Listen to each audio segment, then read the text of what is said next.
Hey guys, welcome back. Today we're going to be installing this UPS and connecting some rather strange things to it, some things that you might not usually connect to a UPS. Now this is a 510 watt UPS, so it's somewhat big. There's certainly bigger ones. It's made by a company called Saba Power. So I'm going to attach it to the ceiling up here, and the things it's going to power is that garage door opener, because I don't have one that offers battery backup. They make some models of the same opener that do. I don't have that, so it's cheaper just to get a UPS and see if that will work. Plus it provides us some lighting, and I want it to power this camera and another camera that I've got going outside over there. So let's get into the install. I think this will be a pretty good UPS. It's got a display on it, and it seems to be good enough to do the job, I'm guessing. Being at 510 watts is, I believe, big enough. So hopefully there's going to be some way for me to attach it to the ceiling, or I might have to get innovative and come up with my own idea.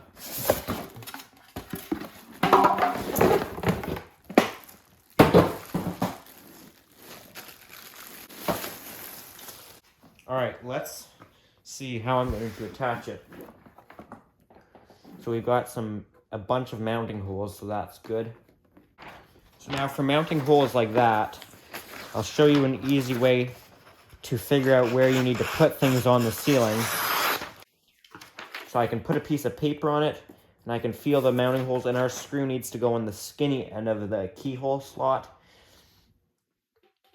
But these ones will be a little bit different to do since they go a different way, so we can't really put them all in the same one. So I guess we'll just use the middle holes, since we can't slide them two ways at the same time. So we're just going to use these keyholes right here.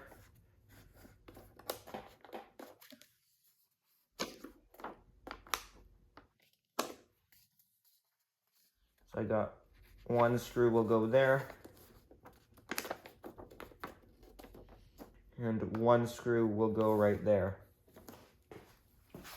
So I found some screws that will fit it. These aren't super long. I don't want them long because I don't want them to go through the other side of plywood. And as you can see, those will snugly fit in that keyhole slot. So we can find a spot on the ceiling and screw them in. So now I'm thinking a good spot will be right over top of that garage door opener. So I've got a few different receptacles. So I'm thinking right here would be a good spot. So I want to make sure those holes, I want to make sure my screws are going to end up in roughly the same spot.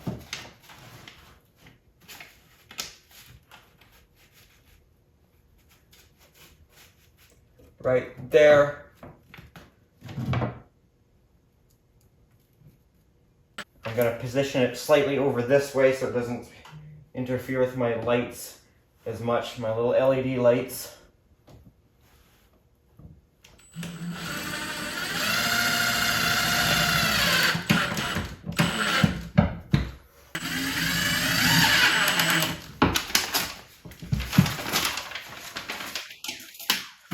There we go.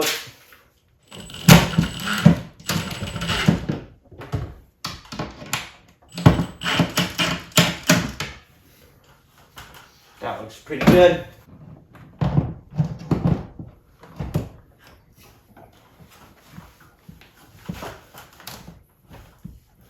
And there you have it.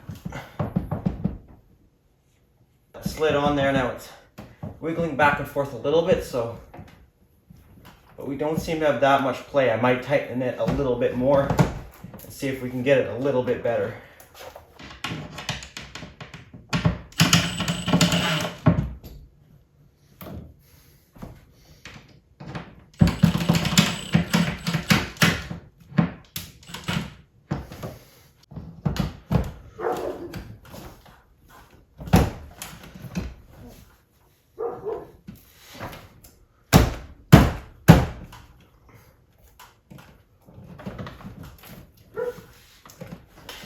So now I'm going to power on the UPS.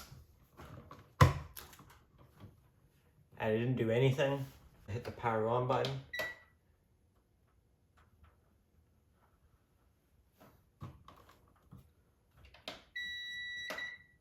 Okay, there we go. I think it's on now. I think that shows our voltage there. There's our max time out of it. 0% load. Battery capacity 100%. 119 volts. So now with the garage door plugged in, on the lights on, 119 volts.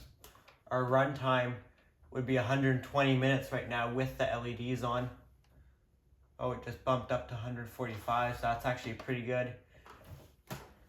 We've got 4% load, 100% battery capacity. Now let's see if we turn off the garage door lights, which would be how it, so this is how the garage door would realistically be since the lights are on a sensor and they're not always on. We've got 244 minutes, so basically hardly any load. 0% load. It's not even recognizing the camera right now since there's so little load. So as you saw, I have two things plugged into it, but my outdoor security camera, there's the plug for it up there, the white wire runs through and goes outside there. I want to hook that up to it too.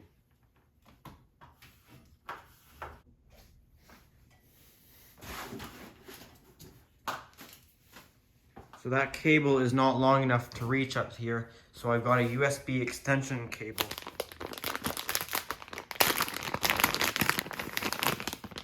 These here are 10-foot extension cables.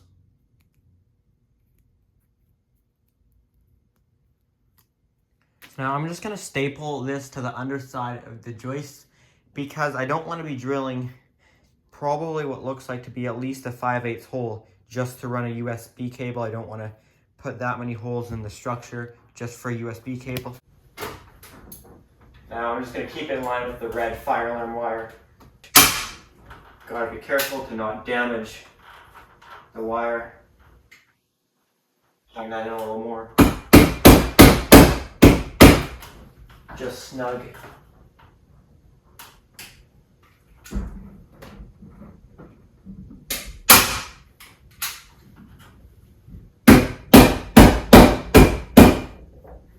And now I will connect up my extension cable.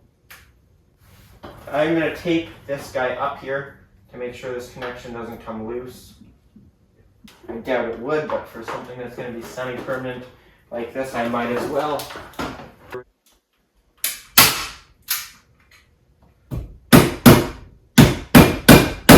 I'm not holding the stapler fully up against the wire just because I don't want to go cut into the wire, because I can always hammer it in afterwards if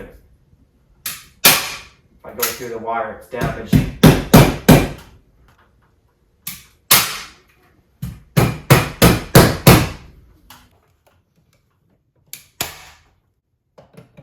Plug in the camera. Put a zip tie.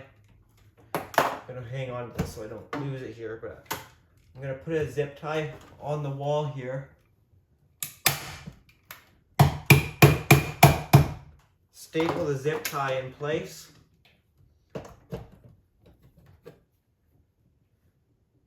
And do it up around the excess cable.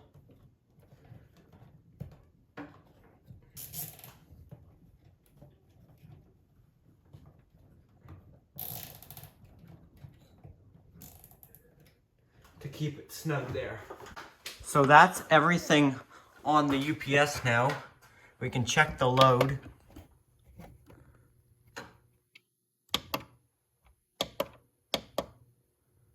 120-minute runtime, 5% load. So let's open the garage door.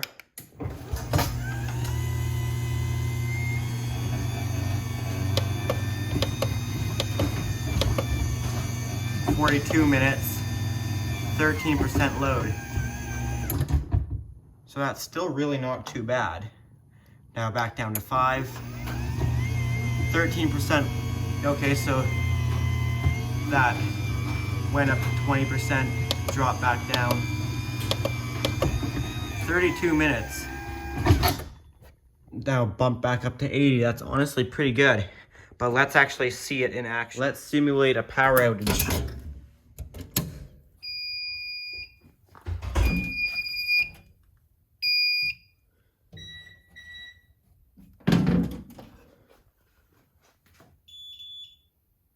That's pretty cool.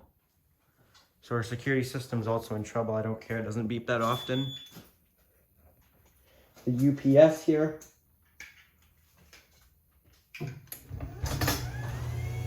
We'll still open the garage door.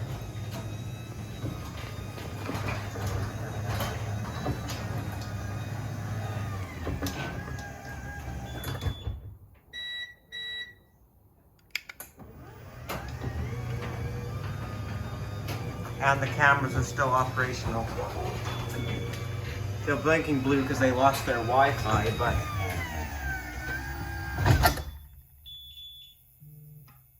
UPS is doing its job and works and opens the garage door. So now, if in a power outage, if I want to make it run longer, I'd turn off the lights on it, because obviously those are 120 volt, so they're taking up some power. But as you see, it opened the garage door.